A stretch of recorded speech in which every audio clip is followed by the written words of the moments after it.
नेपालको राष्ट्रिय खेल भलिबल अब नयाँ मोडमा पुगेको छ। वर्षौंदेखि प्रतिभावान खेलाडीहरूले राम्रो अवसर र आर्थिक भविष्यको खोजीमा विदेशी क्रम बढिरहेको छ।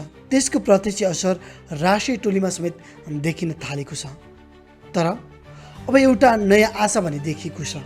नेपालमा पहिलो पटक फ्रेन्चाइज प्रणालीमा आधारित नेपाल भलिबल लिग NBL सुरु हुँदैछ र यसको पहिलो ऐतिहासिक अक्सन भनी सम्पन्न भइसकेको छ। यो लिगले नेपाली भलिबलको भविष्य बदल्न सक्छ। कुन टोली सबैभन्दा बलियो देखिएको छ र किन विदेशी खेलाडी नै उपाधिको मुख्य दाबी बन्न सक्छन्? आजको भिडियोमा हामी यी सबै विषयको विस्तृत विश्लेषण भने गर्नेछौँ। भलिबल नेपाली राष्ट्रिय खेल गाउँदेखि सहरसम्म सबैतिर लोकप्रिय रहेको छ। तर पछिल्ला केही वर्षमा प्रतिभावान खेलाडीहरू रोजगारी र राम्रो आम्दानीको खोजीमा विदेशी नै भने थालेका छन्। यसको असर राष्ट्रिय टोलीमा पनि देखिन थालेको छ।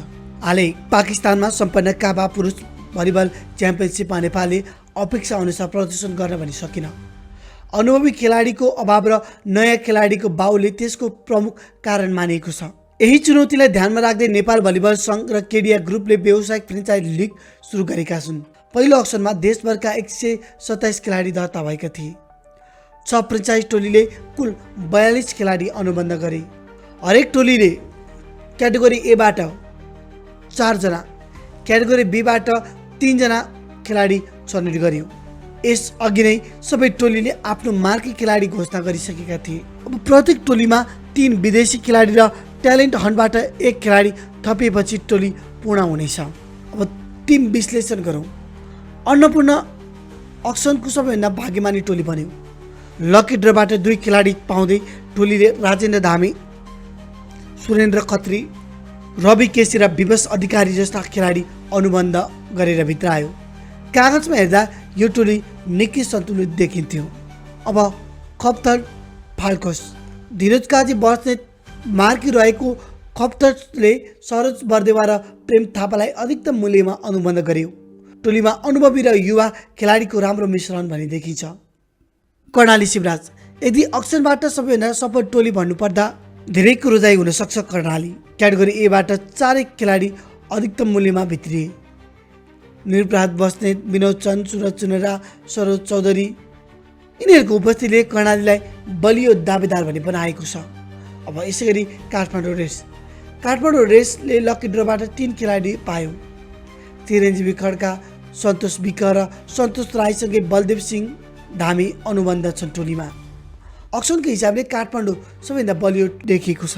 यसै गरी सगरमाथा स्पार्स, राष्ट्रिय टोलीका कप्तान हरिहजुर थापा मार्की रहेको खेलाडी भए तापनि अक्सनमा सगरमाथालाई भाग्यले साथ भने दिएन। लकी ड्रमा सफल नभए पनि सुवास कुवर, भीमकाहा, उपेन्द्र नेपाली र दीपक राज जोशीलाई टोलीमा भित्राउन सफल रह्यो। ओ विदेशी खेलाडी छनौटले यस टोलीको भविष्य निर्धारण गरेछ। मधेस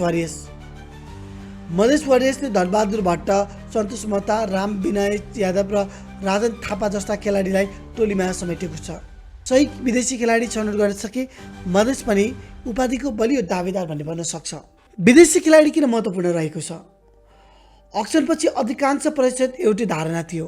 उपाधिको निर्णय नेपाली खेलाडीमा मात्र होइन, विदेशी खेलाडीले प्रदर्शनले पनि निर्णय गरेछ। हरेक टोलीमा 3 विदेशी खेलाडी रहने भएकाले उनीहरूको छनौट अत्यन्त महत्त्वपूर्ण रहनेछ। कुन टोलीले उत्कृष्ट खेलाडी अनुबन्ध गर्छ त्यो टोलीलाई उपाधि जित्ने सम्भावना धेरै रहने प्रेक्षकहरूको भनाइ छ। नेपाल भलिबल सङ्घका अध्यक्ष जितेन्द्र बहादुर चन्दका अनुसार NBLले खेलाडीलाई आर्थिक रूपमा राहत दिनेछ। यदि लिग नियमित र पारदर्शी रूपमा अगाडि सञ्चालन गर्न सकियो भने धेरै खेलाडी विदेश जानुभन्दा नेपालमै खेल्न चाहने सम्भावना बढ्न सक्छ।